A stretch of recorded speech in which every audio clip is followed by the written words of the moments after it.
Assalamualaikum warahmatullahi wabarakatuh. Selamat pagi anak-anak. Gimana kabarnya? Sehat? Alhamdulillah. Apakah sudah sarapan? Pintar. Nah, sebelum kita memulai pembelajaran, pakaiannya dirapikan dulu. Nah, lihat di sekeliling kursinya apakah ada sampah. Kalau ada, diambil sampahnya karena kebersihan itu sebagian daripada iman. Baiklah anak-anak, kita akan belajar mengenal cara-cara menjaga kebersihan lingkungan.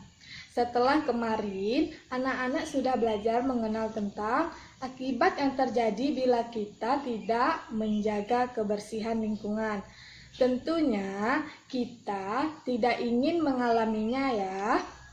Maka supaya hal itu tidak terjadi, apa yang harus kita lakukan? Mari kita lihat caranya bersama-sama. Nah, pada gambar yang pertama yaitu gambar orang menyapu halaman. Menyapu halaman secara rutin perlu kita lakukan untuk menjaga kebersihan lingkungan tempat tinggal kita.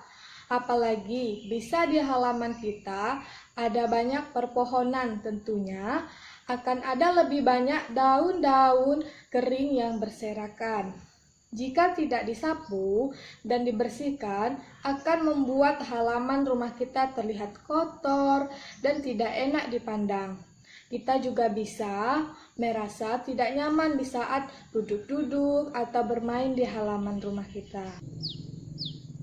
Yang kedua, membuang sampah di tempat sampah. Untuk menjaga kebersihan, kita harus membuang sampah di tempat sampah.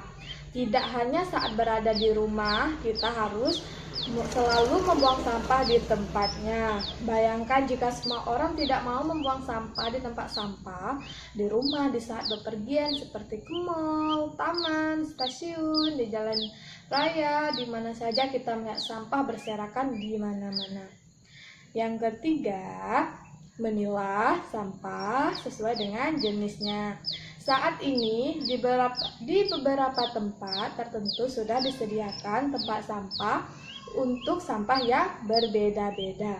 Gunanya adalah saat kita membuang sampah, kita memilah sampah tersebut sesuai dengan jenisnya.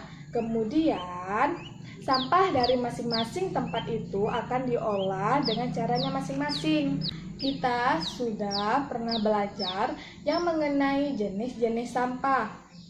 Ya, betul. Ada sampah organik dan anorganik. Sampah organik sendiri merupakan sisa makanan seperti kulit buah, sisa sayuran, buah-buahan, daun-daun kering, dan sebagainya. Sedangkan sampah anorganik terdiri dari plastik, kaca, kertas, kaleng, botol, kayu, dan sebagainya. Yang keempat, melakukan daur ulang. Kegiatan daur ulang bisa kita lakukan sebagai salah satu cara kita dalam menjaga kebersihan lingkungan. Jadi, supaya tidak menumpuk di tempat pembuangan, kita bisa membantu dengan melakukan kegiatan daur ulang dengan sampah anorganik. Misalnya, kita memanfaatkan dengan botol plastik bekas untuk membuat pot, tempat pensil, ataupun mainan.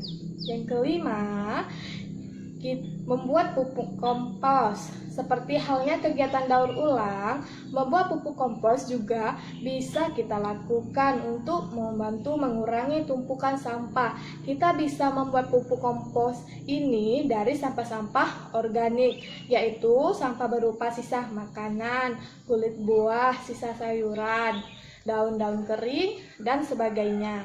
Sampah-sampah ini kita jadikan salah satu dan kita olah sedemikian rupa sehingga bisa kita manfaatkan sebagai pupuk. Selain menjaga kebersihan lingkungan dengan mengurangi tumpukan sampah, kita bisa mendapatkan manfaat lainnya, yaitu tanaman kita menjadi lebih subur tanpa harus membeli pupuknya. Selanjutnya yang keenam, Melakukan penutupan saluran air. Menyatukan penutupan saluran air bisa mencegah adanya polusi udara.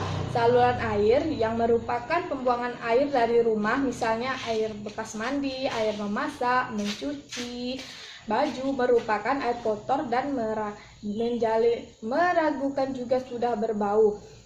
Bila ada sampah masuk ke dalam saluran air dan bercampur dengan air pembuangan, itu maka akan menyebabkan menjadi lebih berbau dan baunya bisa mencapai udara. Maka untuk mengatasinya kita harus melakukan penutupan saluran air. Bila saluran air ditutup, sampah tidak akan bisa masuk ke dalam saluran air. Yang ketujuh, melakukan gotong royong. Cara lainnya untuk menjaga kebersihan lingkungan adalah dengan melakukan gotong royong.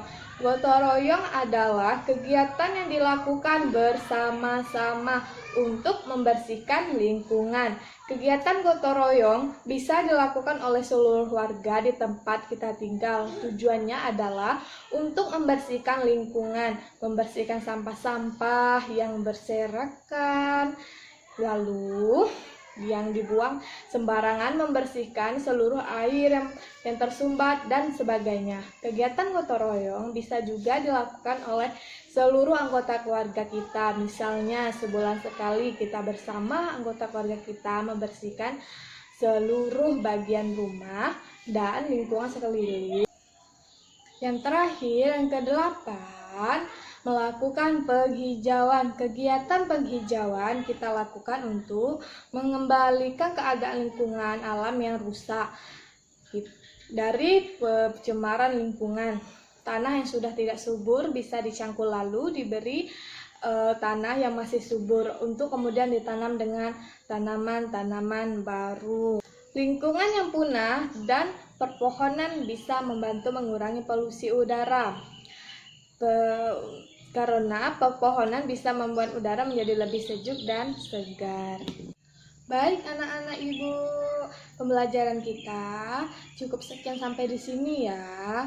Nah, kesimpulan dari pembelajaran kita harus menjaga kebersihan lingkungan karena itu menjauhkan kita dari penyakit. Karena kalau kita membuat lingkungan tidak bersih, itu akan mendatangkan penyakit. Baiklah anak-anak ibu, akhiri dengan wassalamualaikum warahmatullahi wabarakatuh.